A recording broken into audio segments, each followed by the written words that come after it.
to another dimension, surpassing the vastness of time and space. The Grand Thoughtmaturgist is here. Watch your mortals, looking lovely as always. Role-playing is the name of the game, literally, in RPGs, so I thought we could have a look at how to do just that and share a bit of advice to hopefully help you get into character. Whether that be as a player preparing a new character for a game, or as a GM introducing a new NPC, villain, or what have you. So let's have a butcher's, shall we? Now, before I get to the point in this video where I share a bit of advice and personal insight into playing a character and role-playing itself, I wanted to take a bit of a gander at what role-playing actually is, as I've noticed a growing number of players focus more on performing their characters, and I wonder if other players may feel pressured to do likewise. And I personally feel that role-playing isn't just about silly voices or varying levels of theatrics. It's more nuanced than that. So I've had to think about it, and I've come up with 4 examples of role-playing. Now, none of these are more important than the other, so that we're clear, and aspects of each can be chopped and changed and added to or removed. And I'm not going to put them into a level order, because that makes it seem that some are more important than others. So instead, I've come up with a basic 4 phases of role-playing. The first phase considers what class or focus your character has, which therefore denotes what role they play within a group. So if you're playing a fighter, your role is to fight, keep everyone else safe and take all the damage. If you're a thief, your role is to thieve, sneaking about, opening locked doors and all that jazz. This goes for all the classes really. Each class has a different role within a group, and simply playing that role within the group is a form of role-playing. The second phase of role-playing is the numbers game. So by looking at your character's attributes or numbers when it comes to skills, etc., you can see what your character is good at, and through that, how that might have shaped that character. For instance, if your character's highest stat is strength, then it's fair to make the assumption that that character has relied often on their strength. So the decisions made by the player for that character are likely to be considered by that fact.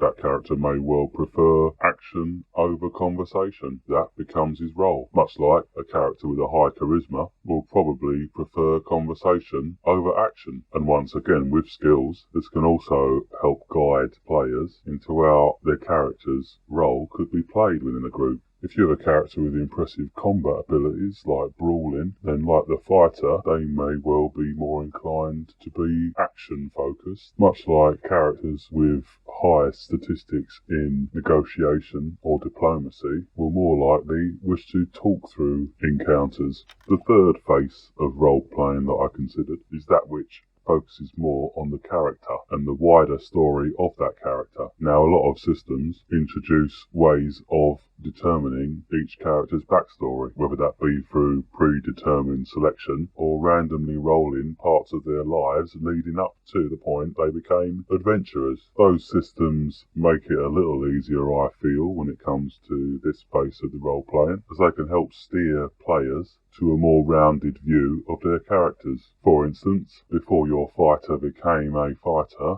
what were they up to? What were they planning? Were they always planning to be a fighter? There's a lot to be said about backstories and thinking about rounding out your characters. I'm sure at some point we'll get to a video where we'll have a butcher's at rounding out and fleshing out your characters. So make sure you subscribe and hit the old bell to be notified of any new videos that pop up. The fourth and final phase that I considered for this video is the AMDRAM, Amateur Dramatics. That phase of role-playing is keen to act out their characters' voices, perhaps even introduce mannerisms and certain levels of theatrics, I'm sure, in some cases, which is why I named it the AMDRAM, which is not derogatory, as I feel that adding theatrics to a character can certainly liven up a table, but there should certainly never be any pressure for people to try the fourth phase. As I say, each of these phases is role-playing to varying degrees, and you should role-play as you feel comfortable and never feel any pressure to try anything you're not happy with. And you might find that some groups are a mixture of all those phases. Before I move on to the advice section of this video, I fancied giving you an example of these 4 phases in practice. So, cast your minds over to this scene. We've got a group of 4 players, so we have ourselves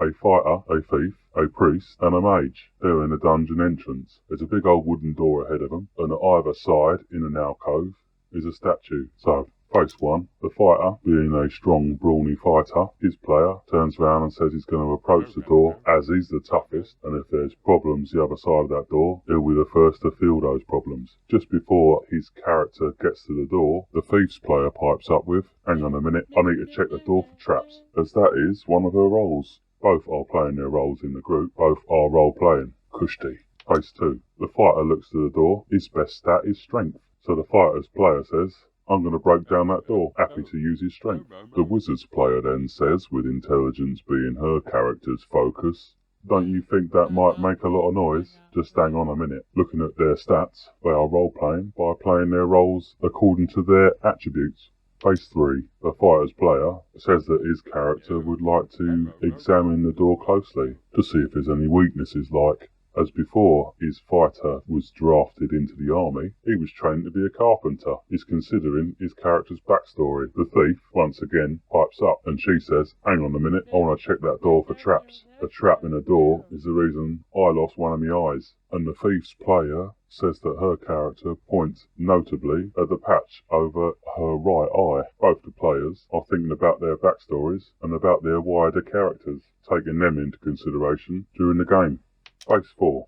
While the fighter and the thief are examining the door, the player playing the wizard, Sheka Farseeker, asks the GM about the statues, as Sheka Farseeker is always seeking further knowledge wherever she goes. After the GM explains that the statue is of a dark god, Don, the player who is playing Rorgar the Dwarven Cleric, growls and says in a Northern English accent, "You'd be best to stay away from such a wicked effigy, lass. Nowt but evil, that god."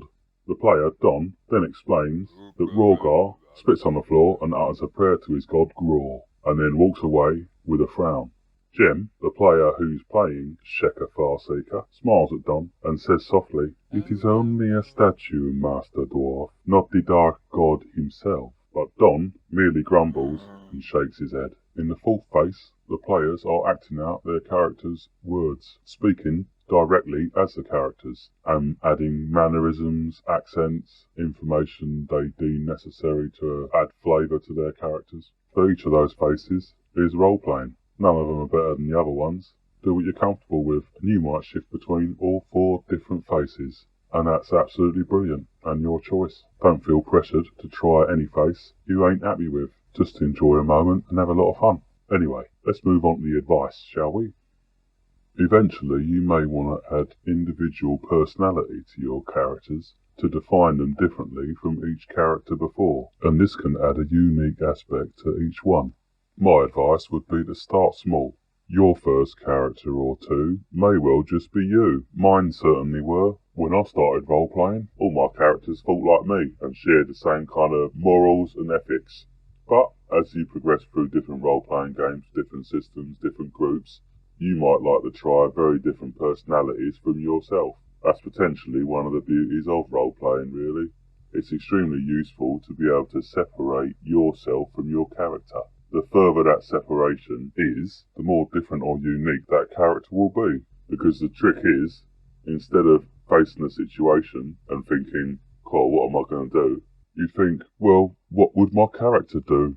It's not necessarily a simple task creating a character different from yourself, but plenty of people I've known over the years have drawn inspiration from popular media. Perhaps you've got a favourite character from a book or film, or even a TV series. You could then choose one of those characters to base your character on, and then make decisions in-game that reflect what you feel that character might have done in your own character's shoes.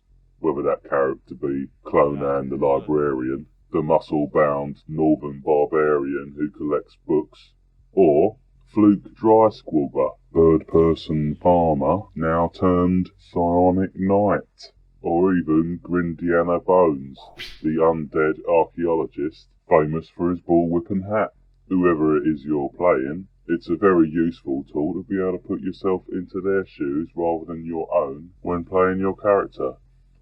A little bit of friendly advice that I'd offer to you, lovely lot, is that I'd be a little bit careful when creating very in-depth characters, especially if you're playing in a rather brutal or dangerous setting. There comes a point when your character may well snuff it, in which case all the work that you've done on a backstory or the characterization of that character. All that stuff will be turned to dust if Fighty McFightyface gets chopped up in the first encounter with two goblins in the first room. The easiest way around that, of course, is to not put too much detail into your characters until they've toughened up somewhat. Either that or solely play cowardly characters who run away from every bit of danger. So maybe at the start, work out the basics of your character. Maybe one or two things that you can highlight early on in the game and can then build on later on if your lovely little character survives long enough.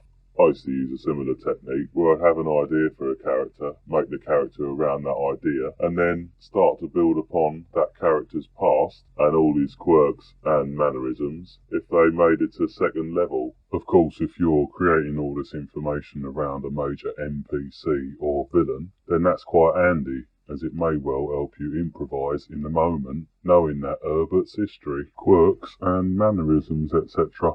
Anyway, there's just a little bit of advice for you lovely people on how you can create unique and interesting characters. What do you think of the 4 phases of roleplay? Do you think it's necessary to create unique and interesting voices for your characters? Let me know in the comments below and we'll have a little chinwag. Make sure you subscribe if you like this video, as I've got plenty more to come, and hit the old bell which will let you know when they're on. Hit the like if you'd like to, and I'll catch you in the next one.